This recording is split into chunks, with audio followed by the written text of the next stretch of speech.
دوستو، امید کرتی ہوں کہ آپ سب خیریت سے ہوں گے۔ عاشوراء کا دن تھا۔ گرم تپتا ہوا میدان کربلا میں ایک طرف امام حسین ابن علی اپنے ساتھیوں کے ساتھ کھڑے تھے اور دوسری طرف یزیدی لشکر تھا۔ ان کا سردار 1000 سپاہیوں کی کمار سنبھالے امام کے سامنے کھڑا تھا۔ اچانک اس یزیدی لشکر کا سپہ سالار آہستہ آہستہ امام حسین کی طرف بڑھتا ہے اور اپنی رفتار سست کر دیتا ہے۔ یزیدی لشکر میں موجود سپاہی اسے دیکھ رہے تھے اور حیرت زدہ ہو رہے تھے کہ ہمارا سپہ سالار دشمن کے خیمے کی طرف کیوں جا رہا ہے۔ سپہ سالار امام حسین کے قریب جاتا ہے، گھوڑے سے اترتا ہے، قریب جا کر ہتھیار پھینک دیتا ہے اور اپنے گھٹنے ٹیک کر زمین پر خود کو گرا لیتا ہے۔ وہ روتے ہوئے امام سے معافی مانگتا ہے۔ یزیدی لشکر سے نکل کر امام حسین کے ساتھ مل جاتے ہیں۔ یہ جرأت مند سپاہی کون تھا؟ میدان کربلا میں امام حسین کا حمایتی کیسے بن گیا؟ عین جنگ کے موقع پر توبہ کر کے امام حسین کے ساتھیوں میں شامل ہونے والے اس شخص کا نام حر ابن زکریا تھا۔ واقعہ کربلا میں حر کا کردار شدید سب سے منفرد ہے، کیونکہ حر ابن زکریا کی تلاش کرنے والا گنہگار اور خطوط کاروں کا امام ہے، جس نے عین موقع پر توبہ کی اور جام شہادت کو نوش کیا۔ حر عرب کے مصروف قبیلہ بنو تمیلہ سے تعلق رکھتا تھا۔ وہ کوفہ کے مشہور ترین جنگی کمانڈروں میں سے ایک تھا۔ بنو امیہ کی فوجوں میں جناب حر اعلیٰ عہدے پر فائز تھے۔ جب کوفہ میں یزید کے گورنر عبید اللہ بن زکریا کو بتایا گیا کہ امام حسین اپنے ساتھیوں کے ساتھ عراق میں داخل ہو چکے ہیں، تو اس نے جناب حر کو 1000 افراد کا لشکر دے کر امام علی مقام کا راستہ روکنے کے لیے روانہ کیا۔ ابن زکریا نے حر کو حکم دیا کہ اگر امام حسین کوفہ آنے پر اصرار کریں تو تم ان کو گرفتار کر کے دارالمعاد میں لے جانا۔ جب حر عبید اللہ کے محل سے نکلا تو پیچھے سے ایک صدا آئی۔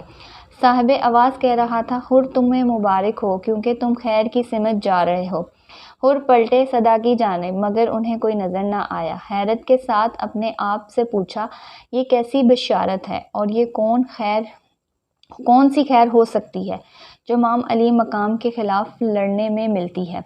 حسینی قافلے نے 2 محرم الحرام کو میدان کربلا پہنچنے سے پہلے مقام ذکریہ حصم پر پڑاؤ ڈالا، کیونکہ یہاں پینے کے لیے پانی موجود تھا، لہٰذا امام علی مقام کے حکم سے وہاں خیمہ نصب کیا گیا۔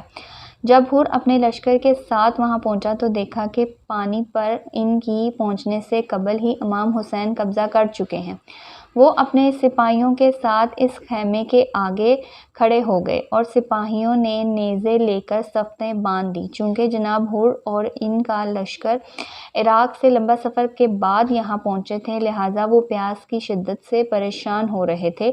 ان کے پاس پینے کا پانی کا جو ذخیرہ تھا وہ ختم ہو چکا تھا۔ حر نے لشکر کے اس دشمنی رویے کے باوجود امام علی مقام نے انہیں وہاں سے پانی پینے کی اجازت دے دی۔ یزیدی لشکر نے اپنی پیاس بجھائی اور اپنے گھوڑوں کو بھی سیراب کیا۔ امام علی حسین کے اس اعلیٰ اخلاق سے جناب حر بہت متاثر ہوئے، لہٰذا جب ظہر کا وقت ہوا تو حر نے امام علی مقام سے درخواست کی کہ وہ آپ کے پیچھے نماز ادا کریں گے۔ نماز سے فارغ ہو کر حر امام کی خدمت میں آئے اور آپ سے یہاں آنے کا مقصد دریافت کیا۔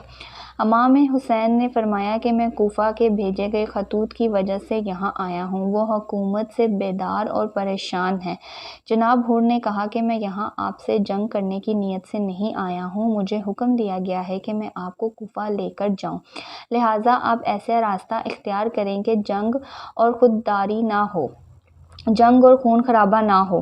حر نے امام علی مقام کو مشورہ دیا کہ آپ یزید کو خط لکھ کر صلح کر لیں اور خود کو اور اپنے اہل بیت کو شہید ہونے سے بچائیں، یہ آپ کے حق میں بہتر ہے۔ امام علی مقام نے جواب دیا کہ خدا کی راہ میں موت سے کوئی ڈر و خوف نہیں۔ حر اور ان کا لشکر امام علی مقام کے ساتھ ساتھ چلتا رہا اور جب موقع ملتا تو جناب حر حضرت امام علی مقام کے پاس آ کر یہ مشورہ دیتے کہ خدا کے لیے آپ مدینہ واپس چلے جائیں، ورنہ آپ کا شہید ہونا یقینی ہے۔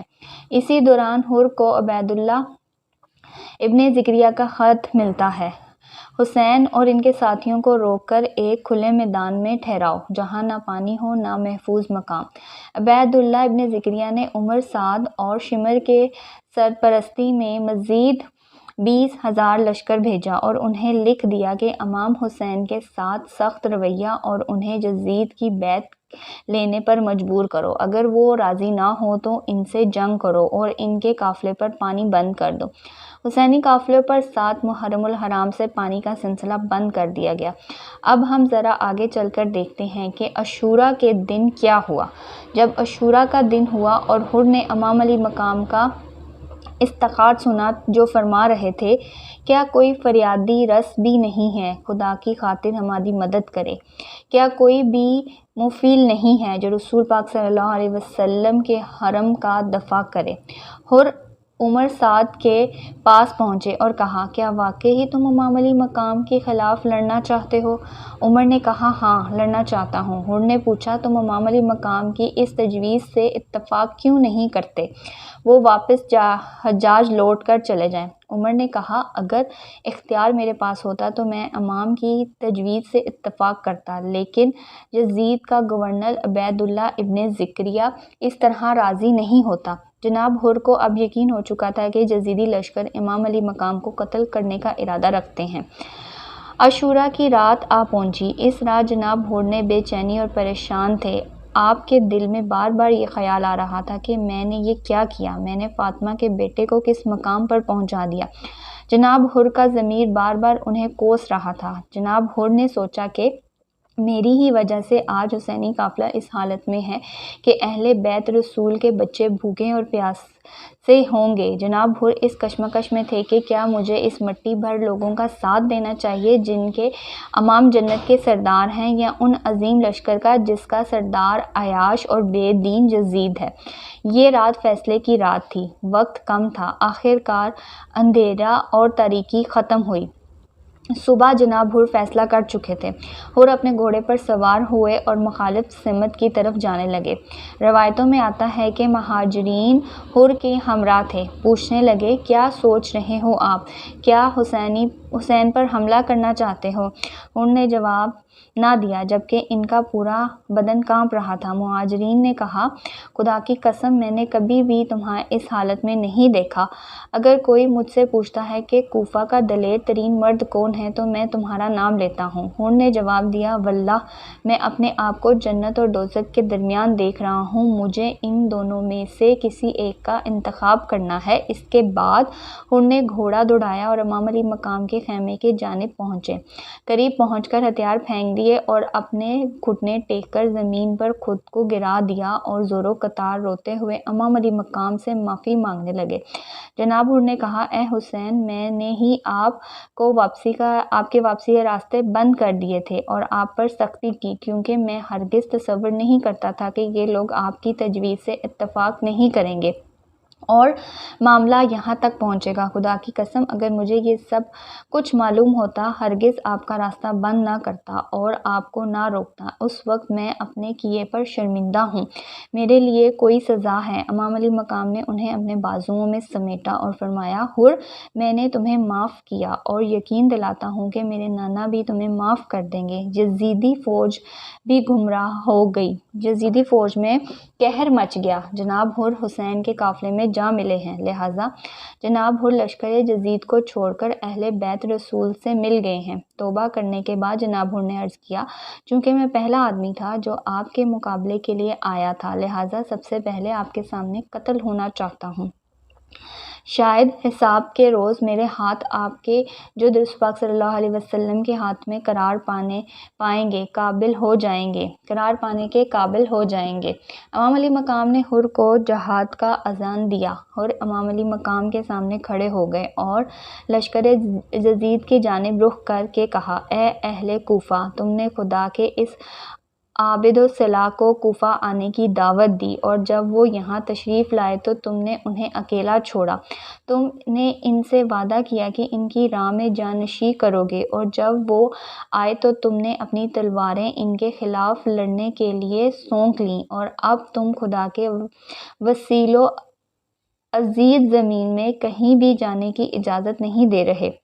یہودی، انصاری اور مجوسی پانی سے سیراب ہوتے ہیں، مگر تم ان کی خواتین، بچوں اور خاندانوں کو اس پانی سے محروم کیا۔ خدا روزہ قیامت کو تمہاری پیاس نہ بجھائے اور تم سیراب نہ کرے، کیونکہ تم نے محمد صلی اللہ علیہ وسلم کی حرمت کا پاس نہیں رکھا۔ عقل و عدالی یزیدی فوج حر کی باتوں کو مزید برداشت نہیں کر سکتی تھی، چنانچہ انہوں نے حر پر تیروں کی بارش کر دی۔ بس حر نے جرأت جوانی کا آغاز کیا اور دشمن کے لشکر پر حملہ کیا۔ حر نے لڑنے کا حق ادا کیا اور بے شمار یزیدیوں کو واصل جہنم کیا۔ یزیدیوں نے اپنے پرانے انداز، نامردانہ انداز میں حملہ کیا اور انہیں شہید کر دیا۔ جب امام علی مقام کے ساتھیوں نے ان کے جنازے کو امام علی حسین کے سامنے پیش کیا تو آپ میت کے سر پر ہاتھ پھیرے اور ان کے چہرے پر خون صاف کرتے ہوئے فرماتے تھے، حر تم نے اس طرح آزاد ہو جس طرح تمہاری ماں نے تمہارا نام حر رکھا تھا، بلکہ تم دنیا اور آخرت میں بھی آزاد ہو۔